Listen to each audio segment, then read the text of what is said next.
Hello and welcome. I'm Sean Lay, and this is the programme which brings together leading columnists from the UK with foreign correspondents who write, blog and broadcast to the folks back home from the Dateline London.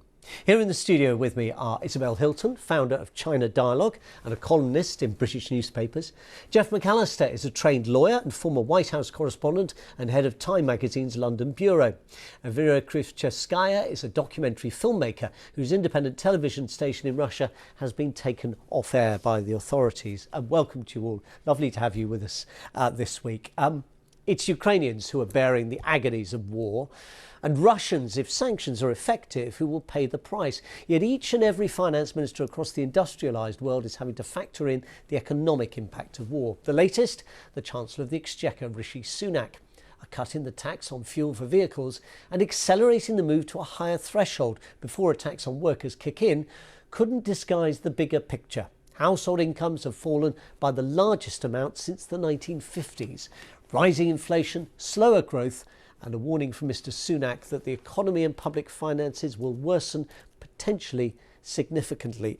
One of the factors in that, Jeff, is the war and how it progresses. We had this deal announced at the summit in Brussels on Thursday by President Biden. We're going to help the Europeans out with supplies of liquid natural gas. A nice thing, a welcome thing, an encouraging sign, but presumably it's not going to amount to much given the scale of the challenge that Europe is facing. No, you're right. 15 million tons is about 10% of Germany's use. Now, the Germans themselves have announced in the last day that they're going to try to cut their natural gas use down 90% by 2024 and cut their oil and their coal use considerably in the next year and a half. So that sounds great. The difficulty with liquid natural gas is that it's not so much the production of it, but it's because there are supplies, it's easy to get out of the ground, but then you have to reduce it to liquid form and you have to transport it, and then you have to get it back into the form that it needs to use for combustion. And that infrastructure cannot be wished into existence. There are only 600 ships that can carry it now around the world, and you can see that industrial countries that need it badly may compete, the price may go up. So, I mean, it's all a great idea, and I think it's actually a serious effort. Nice. And it also shows, I think, the Russians that whatever happens in the way this war comes to an end, if it does, that their long-term plan to have Europe dependent upon them for energy is no longer going to be able to work out. Nord Stream 2 is turned off. The Europeans are worried that they've hocked their future to Russia, and Russia can sell it to China, can sell it to India, can sell it to lots of other places, assuming the sanctions don't bite. But this is definitely, since it's Russia's major way of earning money, a change in politics as well as in economics. And it's one thing to divert these supplies to Europe, but that, as Jeff was implying, will only drive up costs. I mean, the fact is energy is going to continue to be very expensive. It is, and actually, though it's perfectly true that Russia can sell oil, gas and coal, essentially. That's what it does sell to China. But it's not an easy switch either. It sells far more to Europe. And if you think about it, you know, where Russia's sources are, it's actually a very long way from China. They're neighbours, but there's a hell of a lot of tundra in between, you know. So the economically active bits of both China and Russia are very, very distant. And Gazprom can't build pipelines to China and make a profit without massive subsidies from Moscow and tax breaks and so on. So although China has signed a deal to take more Russian gas, it's not something you can ramp up very quickly, because essentially they're confined at the present to a pipeline from Siberia, which has just a limited source. And the LNG, it's much cheaper from Central Asia. They'll get the oil cheaper now because Russian oil is trading at such a massive discount on Brent crude. So China will take up some of the slack, but it won't take up all of it. And you know, it's given that that's Russia's major only export is fossil fuels. I think the long-term picture is pretty bleak. Vera, the impact of sanctions on Russians, what reaction have you picked up from Russians about that? There are different Russians, and last 3-4 days I was watching remote distance television stations from remote areas, not Moscow, because Moscow and the rest of Russia are two different planets. So what I saw that Russians are united around sanctions and by sanctions, and I heard narrative via Russians. We know how to endure difficulties. We will survive. And they blame West. They blame United States, of course. So they accept the Kremlin narrative. Of course, yes. Yeah. And what I learned that they think that it's a very short terms. That they think as soon war ends, all sanctions will be lifted. So that sounds like maybe a month or so. We have to be strong. That's an average reaction from average people. And that raises an interesting question, doesn't it? I mean, about what would lead the West to lift the sanctions? It may not be enough for the fighting to end in Ukraine, presumably. I think this is a very tough question. I mean, if you look at the principles for which the war is being fought, territorial integrity of a nation state, it doesn't leave very much room for negotiation. Now, the Russians said just today that perhaps the first phase of their campaign is over, which is perhaps a sign that they're recognizing it's been going badly, and they are now going to be willing to retreat just to taking the Donbass. Yeah. But I can't imagine how that's going to be possible for Mr. Zelensky or the Ukrainian people to accept. 80% of Ukrainians said they would not accept that, even if it was instant peace. So then, if we're stuck in a situation where things are still not clear, I think the sanctions are going to have to absolutely endure, because there's so many more important long lessons. And I don't know how you turn them off. It's very unclear to me. It's very difficult because, of course, the Russians will say, we're offering you peace, but you have to lift the sanctions. Do you want peace or not? And that is exactly the dilemma.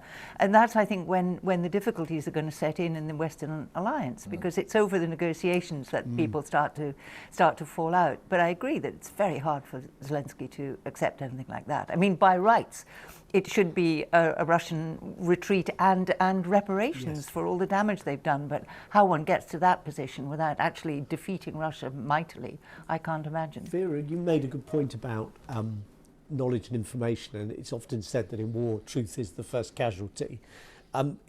What version of truth are Russians being given at the moment, and why is it not possible to provide alternative sources of information? First of all, now we got some trusted data and polls that show us that about 58-59% of people support the war and support Putin. And the core audience is 60 plus. Right. So the people who watch state TV people who watch general. state TV, they have no idea what is going on, and they don't have any demand to search for any news, for any information. This is a problem. Russia is quite old society, as Europeans, so we have lots of people who are 50 plus, 60 plus, and they are core audience that give support to Putin and this war. What we have now, Facebook and Instagram are recognized as extremist organization. They're banned and blocked. Yep. Twitter is banned as well. Still, YouTube is operating, and Telegram, it's another social network. But we don't know for how long YouTube will be alive, because I think that to shut down YouTube might provoke many new processes from youths, from teenagers. I think it is the only reason why they haven't shut down YouTube yet. And I've noticed there's been a couple of, we've seen them replayed over here last few days, some messages that Arnold Schwarzenegger has delivered to the Russian people. A bit of Boris Johnson speaking in Russian. Yeah. But the question is, that's all fine, but if there's no mechanism for getting how to reach them? So we face new challenges. It must be technological startup. that's not about content. Many reporters, great reporters, left the country, and right now they have already started providing information through on their YouTube channels and using different platforms. So that at the moment the YouTube stuff is getting through. Yeah. So, but yes, and former Dost reporters company I co-founded, they have started their every night news broadcast on YouTube. The audience is quite narrow because it's a new YouTube accounts, but it will be increased. But how to reach the majority of people, we don't know. Yes, people started using VPN. What I learned a couple of days ago, that I found a new campaign on social networks from the government about the VPN. VPN is threat for your data. VPN will steal your data. This is to stop you using the address that allows you to get to access media beyond the filters, beyond the censors. Don't use VPN. Don't download VPN. You will lose all your data, credit cards, and etc. I have already seen such campaign, but for many people, for my colleagues, for my friends who are in Moscow, they started using VPN. But VPN is not a solution, because VPN will be forbidden, will be restricted in a month or so. How it happened in Iran. So it must be different type of VPN. It's a jumping VPN. Iranians know very well what it is, and we are going towards Iran. Just it is our direction. And of course, Iran is a good example because it's a country that has a very young population. Yes, and it's much more media savvy. Yeah, the penetration of VPN is Iran is the biggest in the planet. Yeah. So I think China's quite big too, to be honest. But there are different type of firewall in China. In Russia, we follow Iranian, the state, I mean not we, the government follows Iranian way of firewalls technologically. And so it must be something must be created and given for free. We're back to shortwave radio, Radio Free Europe, Absolutely. Voice of America, the BBC. I mean, but you know, memories there are of other the ways Cold of War doing communications. What we started discussing when I was a child, I remember all adults around me were sitting next to the radio and searching for BBC on short waves. And by the way, I think we have to use this way, because 60 plus people, I hope they still have their They radio. probably still have it. They can dust it off, they remember how to twiddle them off. The tubes will all be burned out. But anyway, maybe we should be. We'll be sending you free tubes. Posting them or throwing them down from the air. Who knows? The question that can be asked though in the West is, in a war like this, how confident can we be that we're getting the truth? Well, look, in a war, nobody gets the whole truth. I tend to think that the Ukrainians are telling a lot of truth, but not the whole truth. There are things, obviously, we're not learning about the conduct of the war. And, you know, a lot of that is that you don't disclose everything in a war. I don't think that they're lying, whereas I do tend to think that the other side is lying. And you know, you're presented with absolutely black and white. But, you know, like as in Russia, in China, people are getting a very, very different story. They're getting the story that this is all America's fault, that you know, what could poor Russia do, and that, you know, they're not getting the story about the atrocities and the suffering of the people. And there is a kind of really angry nationalism in China, which has been fostered by this regime, which is absolutely exultant at what's happening. And is anything that gives Washington a bloody nose. Indeed, and is hero-worshipping Putin. And what you are actually, now that it's a month in, you're beginning to see some rather more anxious voices, which haven't entirely been censored, wondering if this is entirely in China's long-term interest, that, you know, aren't there risks in this situation, without blaming anybody for getting them into this situation, but pointing out that, you know, you've got higher food prices, you've got higher energy prices. China has already got an awful lot of economic troubles. All the Belt and Road countries are going to be very severely impacted. So, you know, it's not great. for what was meant to be a triumphant year, demonstrating that the Chinese system was superior to all others. So you're beginning to hear people advancing slightly contrary arguments, but until now it's been pretty flat out pro-Moscow lines. And for people who don't have access to alternative points of view, it's very difficult to know that you're just being lied to. What's the risk of escalation, Jeff, in this conflict? That for all that everybody says, look, no, this is strictly about Ukraine, it's strictly between Russia and Ukraine, we're supporting Ukraine from the outside, that it's actually, we may be in danger of creating a situation where it's actually not in Russia's interest to do anything other than keep going, and at some point something happens that accelerates. And Russian military doctrine has escalate to de-escalate as part of its idea, which means use nuclear weapons in order to scare the hell out of the other guys, and then people will perhaps come to the bargaining table. The difficulty, of course, is trying to figure out what Putin's goals are.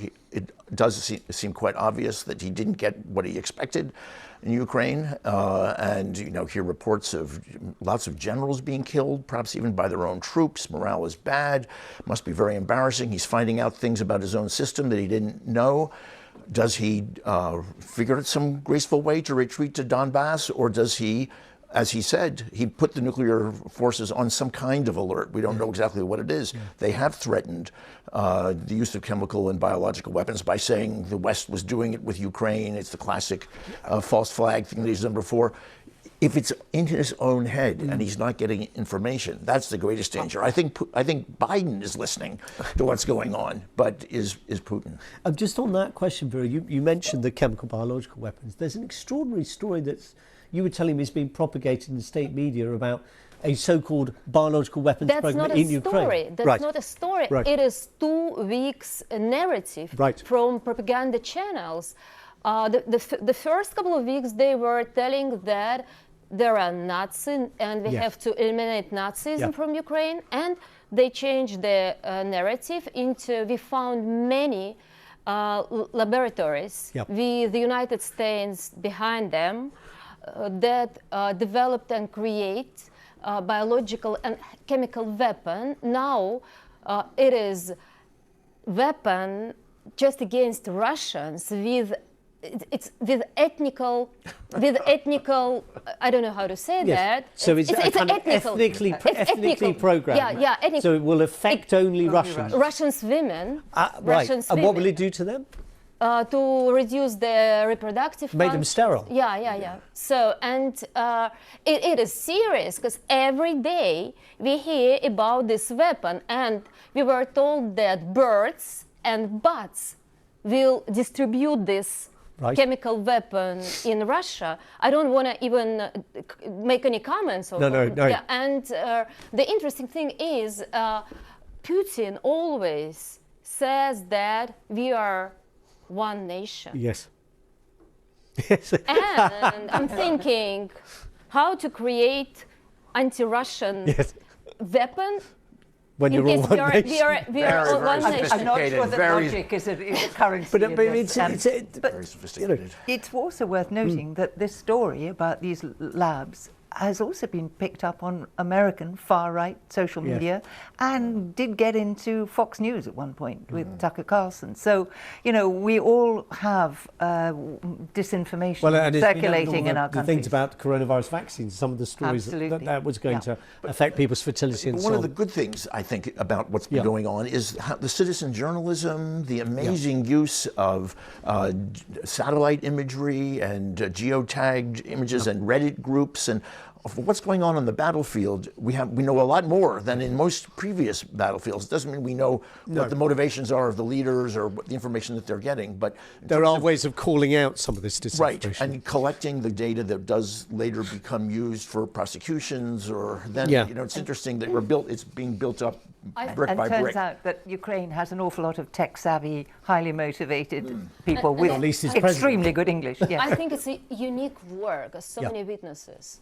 So many correspondents from Al Jazeera, from BBC, from so many different countries on the field, plus citizen journalism. It's very unique work. Now that does raise the question, doesn't it, of if there were to be, I mean, again, Joe Biden has used this phrase. He said it, I think, on Thursday, the man is a war criminal, that Putin is a war criminal, who's effectively already declared that. The British announced they were giving £1 million this week to the International Criminal Court to help investigate. I know the Americans don't recognise the ICC. Nonetheless, putting on, if you don't mind, your lawyer's hat, what do you think the prospects are of any of this ever getting off the ground? Well, the idea that Putin's going to be in the dock someday would require quite a change in world politics. I mean, he would have to be out of power and sent to his yacht in Italy and arrested on the way, or whatever it is. The ICC has the right to start investigating without referrals, or can't be stopped by Russia. The interesting idea that's come up in the last few days is a new tribunal, an ad hoc one for aggression, which is actually a concept invented by a Soviet jurist in the Nuremberg era, and it would allow a kind of an easy trial because it's right against the people at the top. You don't need to do a lot of proving of facts on the field. You just know that obviously this is a war of aggression, and you could get a pretty good case going relatively quickly. Now, it took Milosevic 10 years to get to The Hague, and often there's a lag, but maybe it creates a sense of dishonor among Russians eventually, although it might be in one more conspiracy of the West. I think in general these things have to be done because you've got to build up the sinews of civilization slowly, and this is one way to do it. And just saying, well, the war's over and we've sorted it. You can't allow this stuff to be Russian. I mean, you know from your time as a foreign correspondent and a foreign editor, Isabel, how that international tribunal for the former Yugoslavia worked, and in the end it did, over a very long period, bring most of the key figures to some sort of justice. Yes, it did. I think, but it was possible to arrest people in Yugoslavia if you could find them. I mean, they weren't hiding that convincingly, but if you wanted to arrest them, you could. I guess I don't suppose Putin is going to be holidaying in the south of France, in the near future. And I guess it depends how wide the bench is of the accused, because that would apply to anyone who was on that list. Getting hold of people, you can have all the case ready, but actually, if you don't get hold of people, it's fairly, not meaningless, but it's not brought to conclusion. Let me ask you before we finish, then, Vera, do you worry in your own mind that this could get out of hand? I mean, it's bad enough anyway that this war has started, but that through whatever missteps on either side, that this could lead to a wider conflict. Does that thought trouble you? Yes. I think Putin is unstoppable, and I understand that he must bring victory until May 9th. It's a victory day in Russia, and if he fails, I don't know what would in his mind. I don't know, just I feel it's a very, very complex situation and might lead to anywhere. Jeff? I'm sorry to hear that. I absolutely agree with you. I mean, there are so many possibilities, and his psychology has been so much never to back down, and he really has believed that the West is weak and that he can dominate, and he must dominate in order to explain himself to himself, and that's the dynamic that, of course, is terrifying. He also, does he want to launch nuclear war for his own people? It's hard to imagine how anyone could have that rational thought. But it's not about rational. Yeah, this is of course the Yeah. danger.